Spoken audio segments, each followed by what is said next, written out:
তস্মাদ জ্ঞান সম্ভূতং হৃৎস্থং জ্ঞানাসীনাত্মনঃ চিত্তৈনং সংশয়ং যোগম আতিষ্ঠোত্তিষ্ঠ ভারত। অতএব তোমার হৃদয়ে যে অজ্ঞানপ্রসূত সংশয়ের উদয় হয়েছে তা জ্ঞানরূপ খড়গের দ্বারা ছিন্ন করো।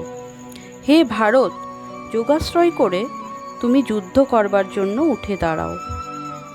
এই অধ্যায়ে যে যোগ পদ্ধতির উপদেশ দেওয়া হয়েছে তাকে বলা হয় সনাতন যোগ, অর্থাৎ জীবের শাশ্বত কার্যকলাপ। এই যোগে দুই রকম যজ্ঞের অনুষ্ঠান সাধিত হয়। তার একটি হচ্ছে দ্রব্যযজ্ঞ, অর্থাৎ সব রকম জড় বিষয়কে উৎসর্গ করা, এবং অন্যটি হচ্ছে আত্মজ্ঞান যজ্ঞ, যা সম্পূর্ণরূপে শুদ্ধ পারমার্থিক কর্ম।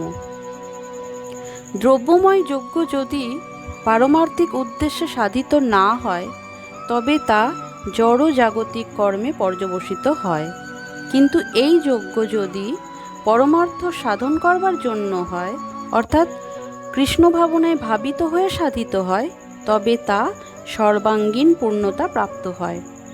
পারমার্থিক কর্ম দুটি ভাগে বিভক্ত: নিজের স্বরূপকে উপলব্ধি করা এবং পরমেশ্বর ভগবানের প্রকৃত তত্ত্ব উপলব্ধি করা। হরে কৃষ্ণ। রাধে রাধে।